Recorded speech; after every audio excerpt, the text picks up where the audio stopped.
আমরা আমাদের যে আমার প্রতিটি চিঠিতে আমরা লিখেছি এখানে যারা যে বাংলাদেশি অবৈধভাবে যারা এখানে এসে বসবাস করছেন, যারা কাগজ বানাচ্ছেন, তাদের যে Aadhaar card, ration card, PAN card ওটা জেনুইন, কিন্তু ওইটা বাইর করার জন্য যে সমস্ত কাগজ সাপোর্টিং যে ডকুমেন্টস দিয়েছে ওইগুলি সব ফেক। আমরা বলেছি আর গুলিকে চেক করার জন্য কোথা থেকে সে আছে। এমন এখানে আছে, আমার কাছে তথ্য আছে, আমার হোয়াটসঅ্যাপ ভরে গেছে যে বুর্জংনগরে এখন ইন্ডাস্ট্রির ভিতরে একজন চাকরি করছেন, ওনার বাবা এখনো বাংলাদেশের হেডমাস্টার। এমন তথ্য আছে যে বিধানসভা নির্বাচনে উনি প্রার্থী হয়ে জিতেছেন, এমএলএ করেছেন, এরকম লোকও আছে। পুরো তথ্য আছে, উনি আছে তা 1980 সনের পরে আছে এখানে, এরকম তথ্য আমার কাছে আছে। এমন লোক আছে পার্বত্য চট্টগ্রাম থেকে আছে, এখানে আগরতলায় বিল্ডিং বানিয়ে বসবাস করছে, এখানে আম বাগান করছে বিভিন্ন জায়গায়।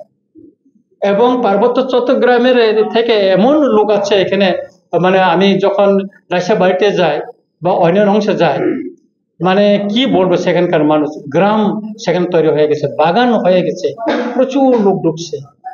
শুধু এটাই নয় যে ইলিগাল মাইগ্রেশনের জন্য কিছু কিছু যেটা এডিসি এলাকা ইতিমধ্যে এডিসি বহির্ভূত করে দেওয়া হয়েছে। বিশ্রামগঞ্জ ওটা একসময় এডিসি এলাকা ছিল, কিন্তু এখানে জনসংখ্যাটা যখন নন ট্রাইবেল বেড়ে গেল, এটা এডিসি বহির্ভূত করা হলো। তারপরে চম্পকনগর বাজার, ওইটা একসময় এডিসির এলাকার হাতে ছিল, এটা যখন জনসংখ্যা বৃদ্ধি হওয়ার পরে এটাকে বহির্ভূত করা হইলো। যেমন দুর্গা চৌধুরী পাড়া সেভাবে ওইভাবেই করা হইলো। যেমন কমলপুরের দুর্গা চৌমুনি ব্লকটা, ওটা এডিসি এলাকাতে ছিল, এটা মানে বহির্ভূত করা হইলো। তো এখানে maximum district headquarter, sub division headquarter Agartala শহরে, আপনি বলুন এই নন্দননগর সব বিভিন্ন খাস জমি এলাকায় যে সমস্ত বস্তি আছে, তাদের কাগজপত্র আছে, কিন্তু তাদের কোনো জমির কোনো কাগজপত্রই নাই, কোনো কাগজপত্রই নাই তাদের।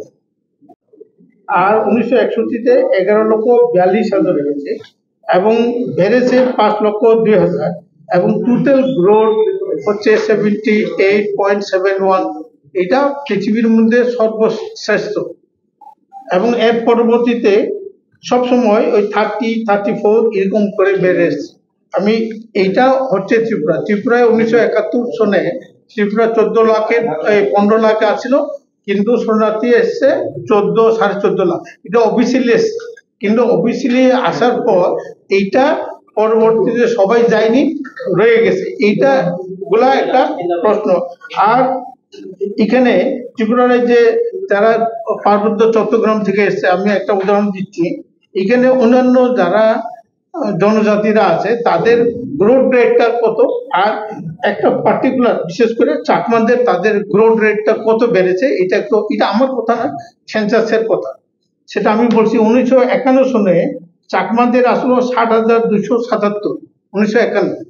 1961-তে আছে কত, 22,386। এরপরে 1971-এ আছে 28,662। 1981-তে আছে 34,797। 1991 96,096 জন, ট্রিপল বেড়েছে। আচ্ছা, এটার একটা কারণও আছে। 1983 সনে যারা বাংলাদেশ থেকে এসে বিভিন্ন জায়গায় ক্যাম্প হয়েছে তার জন্য বেড়েছে, ধরে নিলাম, ঠিক আছে।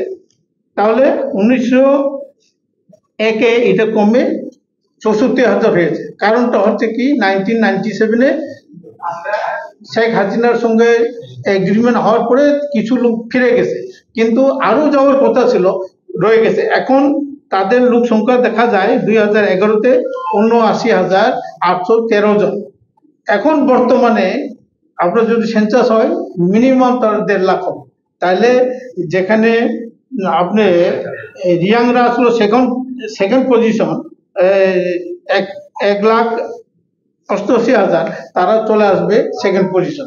তাহলে এই গ্রোথ রেটটা কোথায় থেকে এসছে, সেটাই আমার, এই যে আপনারা সামনে চলে যান, চলে যান, বা রাইমা বেলি, শিলাসরতে চলে যান, গন্ডাসরতে, রাইমা বেলি, সবটাই যে হারে দ্রুতভাবে বাড়ছে সেটা একটা দেখার বিষয়, যেটা মানুষ